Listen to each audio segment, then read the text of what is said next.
Hello there, my name is Rachel, and this is the time I usually breaking down what the channel really is. Usually, I just to talk about animation or any type of animation, whatever I could get my hands on.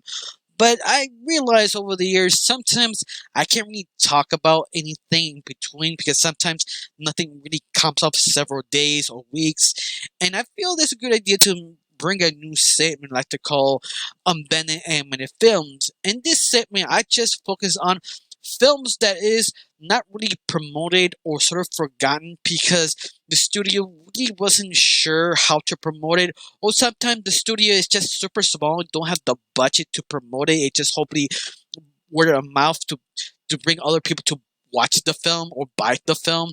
And those are the films I like to focus because let's face it, every time you hear an animated film coming out, usually are the huge big studios like Illumination or Pixar, DreamWorks, or Ghibli. Those are the type of companies you hear constantly because they are super successful. There are other companies who don't have the money, but deserve to they be attention because they sometimes create something very unique or different. Sometimes they don't have the budget, but it really doesn't matter if they have the budget. The only matters is in the entertains you. It has the thing fact, something to grab your attention in other words. And this is why I created this new segment because I want to talk about a animated film was sort of abandoned by Marvel called 70% Mosaic. The reason why I heard of this film was a long time back in 2007 when Toonami was very on top, in other words, because remember they promoted this super a lot. Like the content remind you, don't forget watch Mosaic. It's a film that you will not uh, miss, and that was sort of interesting, but I wasn't never interested. It's one of those I try to avoid not to watch till the day when it's gonna show up on television. I didn't have nowhere to go and nothing else TV. I decided to watch it. Like why not? And I was sort of surprised how good it was for a straight to television movie. It was surprisingly handled. But the only thing is, you never saw it again, or I hear nobody really talked about it. It's one of those that it came and went, and people sort of forgot about it over the years till somehow they refined the film in their own library because they redistribute the film once again. You can find it on YouTube. You can find it on HBO Max if you have it. That's where I found this old film. Scrolling down and like, oh my god, they have this. I remember a certain time I try and relook for this film, but I never can find it because they stopped selling it. But once more, it's one of those films that I never quite forgot it because how uniquely different that anything that Marvel actually is created.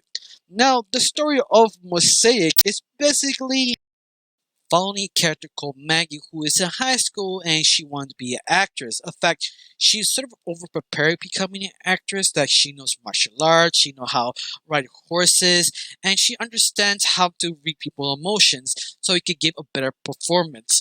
But one day, her dad brings a mattress stone because her father works with a kind of a sort of government, not government. It's kind of like FBI, but hire a Interpol. There we go.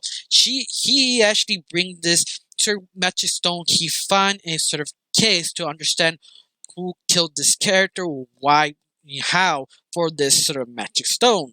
And this magic stone left in a safe to be protected. But one day, her father got called for an emergency for one of the fellow agents and left.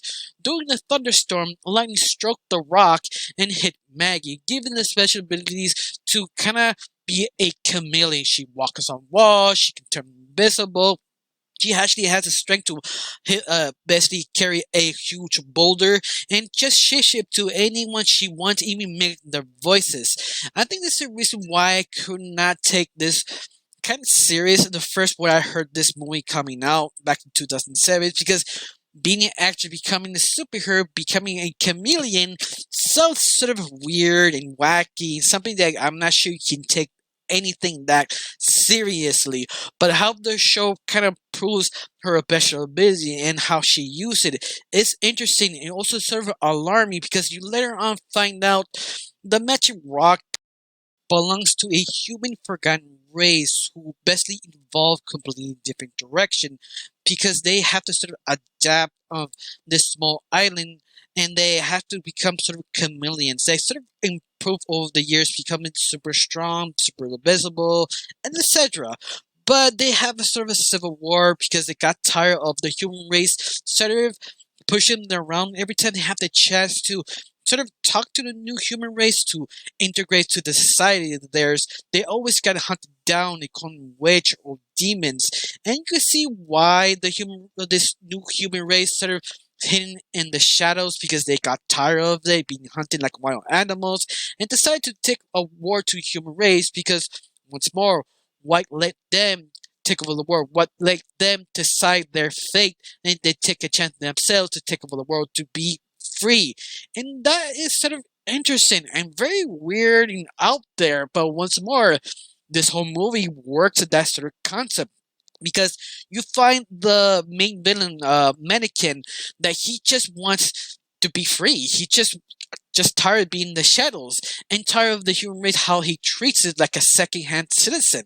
And once more, that is super relatable in understanding why mannequin got tired of being pushed around, and also doesn't really help. The human race kind of helped kill his wife, and yeah, you can see all this sort of build up, what he want revenge and basically take over the world. That is very logical reason why he's acting this way. But beloved, our main character Maggie has really nothing to do with any of this. She's just got in between of all this stuff by accident because she just want to live her life, become an actress, figure what she wants to do next. But unfortunately, she got this magic powers because it foretold in the kind of the lizard people or the chameleon people have this legend of the chosen one who gave powers between two different earths, being the human race and the chameleon race, and Maggie was chosen, and Maggie like, sure, okay, like I guess I can do that. Like once more, she doesn't want to do anything with anyone. She just want her to live her life. But at the same time, what happened to her father, who basically almost got killed. But on top of everything else, also the ancients who with their father would help Maggie, but only problem is she cannot trust him for one simple reason is because the lizard people can mimic anyone. Also the voices they can change to different animals. That's sort of trust you don't know who you should trust. This people you don't know or someone else next door or a dog. That's sort of uncertain makes Maggie a little paranoid. I mean, something that she doesn't know what to do. On top of this, special ability she got that she doesn't know how to use it at first. You can see her sort of testing it out, understanding her situation. That kind of thing make this movie very interesting to watch. You get hooked on because you don't know what Maggie would do next. Especially Maggie is super likable character that she can actually pick up the special abilities very easily because how she is basically a chameleon because she is an actress. And I love that they sort of point out the difference of a chameleon person's special abilities and Maggie's because they have years experience how using it, and Maggie automatically knows how to use how to basically use it the right way because once more she's an actress, and that's what I really like about this movie, that everything she knows to be a good actress applies for her special abilities. So everything she sort of stuck of sort of scenario like, oh, she had to change to someone else, she really knows and how she acts, she just performs the same person what she sees. And that's sort of fascinating because this could easily be sort of cheesy, ridiculous, but no, it's interesting and fascinating. The only disappointing thing is because this is a TV movie. In other words, they have planned where to put the commercials because every time you see this film, there's sort of places that sort of feels sort of off because you can tell where the commercials should have been. And this is a full like movie, so when you watch it, you enjoy, you get into it.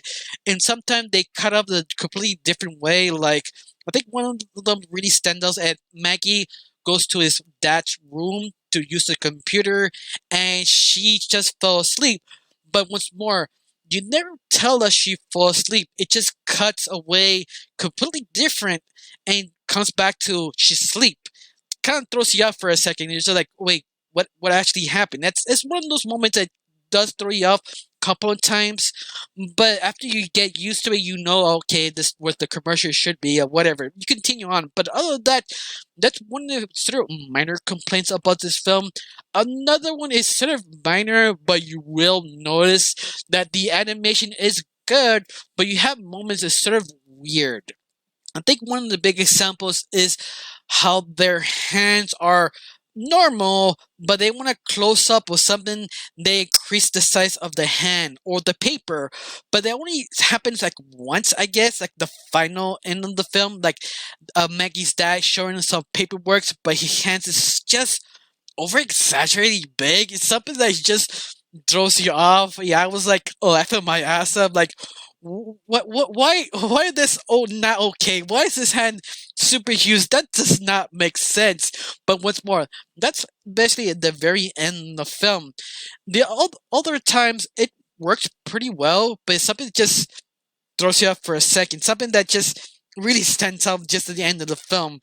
But other than that, this film it's quite really well handled, especially Maggie as a character that she's like a brand new character.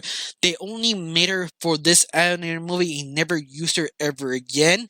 And that's sort of sad because Maggie is a very interesting character, very likable. I want to say sort of Peter Parker, but more competent, but sort of like Nathan Drake type of character. She is very likable. She talks out loud for some reason. Keep her your pain to yourself. Like they instead of using narration, she just talks by herself, and that's sort of weird. You have little weird little things here and there, but while of that, this film is almost completely well handled. Even the fight scenes are just great. You have some cliches like the main villain has Maggie, instead of killing her off, she throws it away. Like you have it in your hands, bro. Just kill her right there. But once more, you have this weird little moments. But all of that, this film is something I really recommend because it's really fun, very interesting, and very unique, especially what you do with the chameleon, how she copies people. She can see their DNA and just restructure her body with that sort of person or animal. And that's sort of fascinating. The only problem is they never made a sequel or TV series or even in comic. At least what I know of, I don't know if they actually ever did. But it's one of those disappointments like, wow, this would be a great TV series because there's so much potential. Also, a great animated TV series if they chose so, or even a live action because you do so much as sort of creativity, especially how weird it is. But once more, it's something I have to mention because you have to prepare yourself. Kind of odd things, but it makes sense. Now, I have this one question. Did you see this film? Do you remember this film? You haven't watched it back in the day in Toonami. Tell me down below, let me know. Now, I really got nothing else to say. Just stick for watching. Don't forget to subscribe and have a wonderful day. Bye.